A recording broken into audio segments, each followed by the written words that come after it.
Phil Bennett, longtime college football coach, had him on last week. We're discussing a lot, of course, what was going on with the Big 12 and the new teams coming in. He's been at Arizona State.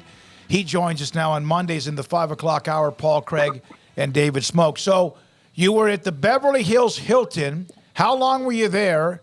And are you done now with trips, or you're retired? You can do whatever you want. You know, we usually take a trip every summer through California just to enjoy it because it's got so many things. And it was a 10-day trip. We start at Laguna Beach, stay a couple of days there, a couple of days in Beverly Hills, 3 days in Carmel. We go to Sonoma for 3 days, and the last 2 days are in San Francisco.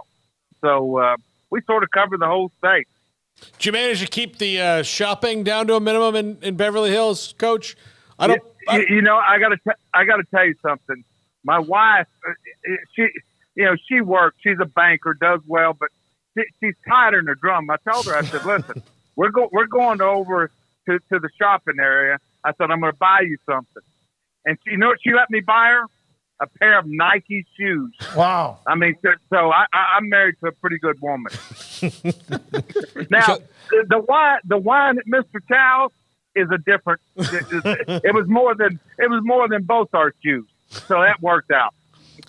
So, Coach, here we are a couple weeks out. I mean, for some teams, it's actually a game week, but not until next week will it be game week for everybody. What's just this sort of like week before a game week like when it's, getting ready for a season opener? Well, first of all, you're setting your roster. You're looking at your guys, your special team, your top 22 on both sides of the ball, and then you're looking at your depth. Who's going to play special teams? Hopefully your quarterback situation is defined, and you've got to, you start game prep. Probably today, the people who play this week obviously will be in game prep. The people that play the next week will probably start on Wednesday. So there's a lot of planning, getting situations. And the other thing for coaches is most of the time your first game, you have all your tape broke down, but you really start watching it. You start getting in your mindset, what's good, what's bad, how can we take advantage of them? So game planning, goes to another level. Phil, were you one that a guy had to practice well, or did you know when you had some dudes that maybe weren't great practice players, but when the lights came on, how did you make those decisions? Well, to say that you treated everybody the same would be a lie, Smoak. I mean, it's just not. It doesn't happen that way. Some kids, are unbelievable motivators. They do things you don't teach, and then some of them you have to push a little bit, and that doesn't make them bad kids. And I mean, that's what I learned is that just what you're saying. Then you get them in an environment in a game, and then they're better than they probably were in practice. Now, I will say this. Most of the time, the way we practice and in today's football, you can, with the game being, especially defensively and offense, everything is tempo. And you have to play. I have a saying, knowledge is power. And you've got to play smart. And if you're a guy that's not a great practice guy, you still got to be smart in knowing what you're doing. And I've had both, and I think you have to know the difference, but you have to put your best 11 on the field. When do you start to get concerned if a team had, like, if you had a weakness on the defensive side of the ball? Do you really know about it until you play somebody else, or were there times in practice where you knew, like, look, it's going to be an adventure with this position this year, and we're just going to have to start now figuring out how to dig out of that hole? Well, I think, Craig, it's part of good coaching. Everybody will know your strengths. You have to know your weaknesses, and you have to know, how can they expose me? What can I do to help them? If you're playing your best player, one of the things at North Texas, I had a little bitty line. I mean, we weren't very big, so we had to take some chances, move, and I tell people, I said sometimes our overall yards per game weren't good, but we made a lot of plays in the red zone. We got takeaways, and we had to be at Baylor the first 2 years I was there. You had to be really opportunistic. And so you look at that and you say, all right, this is what we can do. This is what we can't do. This is how we can protect ourselves. Coach, what did you make of the job Brent Venables did last year as a first-year head coach, and particularly, obviously what they're trying to do on offense with Jeff Lebby, but knowing, the role of a defensive coordinator, becoming a head coach, and also knowing that offense, what are your expectations for Oklahoma, and what kind of jump, if any, they make, particularly defensively this season? Well, first of all, Jeff did an outstanding job. He took a kid from UCF, and they were not the problem. Defensively, they were a mess. And I say that, I don't know. I know a lot of it was probably they weren't as talented as what I'm sure Brent and them would like to have been. But I could tell from the get-go, and I've known, too much stuff. They tried to do too much stuff, and they weren't very good at anything. And if there's anything that I've learned is when you're not very good, you've got to simplify what you're doing, know what you're capable of, and make sure you don't give things to opposing offenses.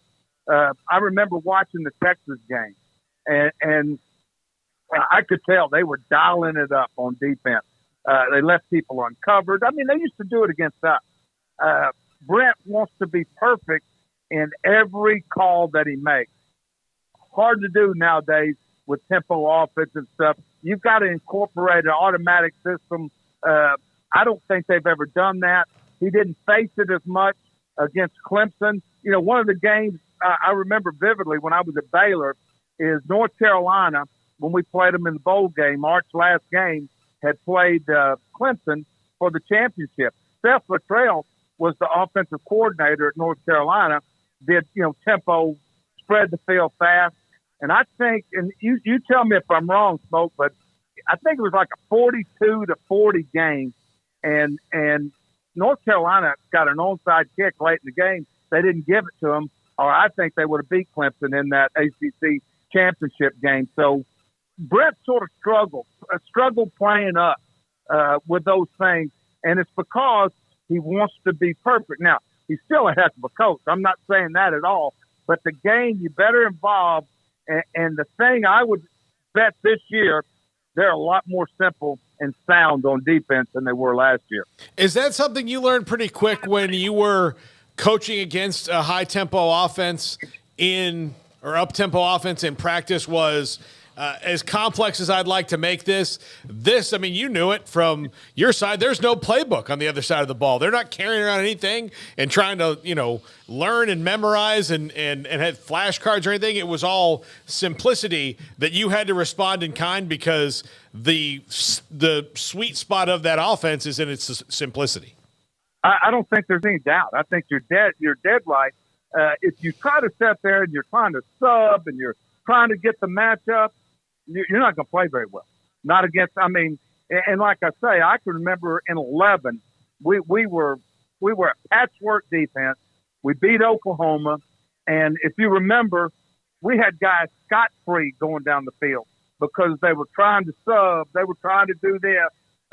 And to do that, now, I learned firsthand. I remember, I tell the story, I'd played a few spread teams, but nothing. I'd played art before, and I knew the simplicity, but I told our guys, I said, we've got to be different until we get these players. And I think I told David after the 2000, what was it, Dave? You came on the bus, 2012 Holiday Bowl. Yep. I said, we'll win the conference. We had gotten good enough. We had grown the second half of the year to be a championship defense, but we had to be simple. And yeah, Art would in practice. I told you the first day I ever practiced here, I think RG3 was 74 out of 75, and I walked off and I looked at Gush and I said, "What in the hell just happened?" and it's the truth. You have to modify. I say this again: automatic front and coverage. You've got to be simple. You've got to get lined up, or you're going to struggle.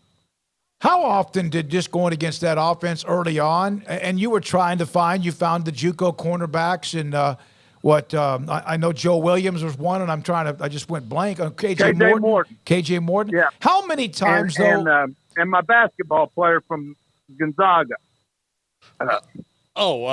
Goodson. Yeah. How often did going against that offense in practice just like hurt the confidence of your defense? Well, you know what? I want to tell you something. I used to tell them, and I think you and I talked about it. When we get moderately successful against these guys, doors are going to open for us. And I told the kid that. I didn't berate them. I said, once we become a defense that can moderately give these, and every guy on the staff, Randy, Art, all of them will tell you, from the middle of 12 on, after that fiasco at West Virginia, when we had some kids hurt, we got better. We finished the year beating a very good BK State. We beat Oklahoma State. And when we played UCLA, and their quarterback's still in the league,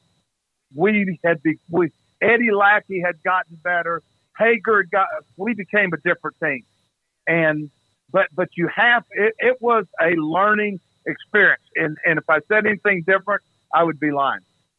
How much differently do you watch linebackers now than you did just 15 years ago in the way that this is a guy who can play linebacker in the modern nobody's playing three of them anymore, really, Coach? Well, you know, Craig, the biggest thing about linebackers today, you can see it in the NFL. I'm fixing to meet with the NFL staff here later on tonight that opens the season with Kansas City, and the college game is everywhere. The RPOs, different things, and yeah, it is. Like I said, linebackers have to be able to cover. They have to be able to set the front. I mean, they're almost your signal callers. They call the defense by personnel, by splits, by all those different things. And if you look, there's not a lot of 6'3", 245, 50 linebackers. Dave, you'll remember the Ray Nitschke's, the Dick Buckett, all those guys. There's not many of those anymore. Somebody say the guy with the Cowboys. Well, listen, let's be honest. He's a defensive end. Yeah. The kid from Boise's the linebacker. So, it's a game of, you've got to be able to cover. You've got to be able to blitz. And you got to be good enough to stop the run. But the game has evolved. You look at Buffalo, you look at the Giants, you look at Kansas City, all those people, Seattle's doing it, are becoming more and more, sideline to sideline, up tempo, and it's becoming more of a college game. Phil, you mentioned that an NFL staff was going to come visit with you. How often does that happen? Is your phone blowing up or text messages trying to pick your brain, vice versa, get you to discuss maybe some trends and or even the players? Well, these are guys that I've coached, and they're in the league, and they're doing a great job. And they said, Coach, we want to talk about the RPOs. I want your opinion on it. And what we're going to do, we're going to do it on Skype and just look at some things and share thoughts. And actually, I think I'm going to do it with 5 teams this year. And just, and it's funny, none of them play each other, if you can believe that. But that's the thing right now. The game, those guys that are used in the pros, it used to be a cookie cutter league where hey, you knew what you're going to face. Dick LeBeau used to come over when I was at Pitt, and I swear to God, this is the truth. If he's listening, he would tell you, we're fixing to play Navy. And he said, Phil, I want to see what they look like on offense. Well, at the time, Navy was number 5 or 6 in the country, had just beat the dickens out of a Wake Forest team. And it's actually the year that Dave Aranda was calling me from Hawaii because they played them after we played them. But anyway, I showed him what they were doing. They were unbalanced bones, double slot T, end over. And he got up. He goes, I wouldn't be able to coach in this league. And this is one of the best coordinators in the history of the NFL. Absolutely. He said, this is ridiculous. So, it's just, and the NFL slowly but surely is evolving. Final thing, you brought up the North Carolina Bowl game. Johnny Jefferson ran for 299 yards. And some of the other successes, the UCLA game when you guys just pounded their guts and you just killed them on defense too. Did you guys have so much fun after winning the first Big 12 title that when you went to Arizona, it really were practices locked in because it seemed like a team that was kind of having fun and distracted, right? Did UCF just come in there and bludgeon you guys? Well, we two things. We wanted to play the better team. We wanted to go to the Peach Bowl and play Ole Miss because Ole Miss, whether you like it or not, I don't think us or UCF did a great job on us, both sides of the ball.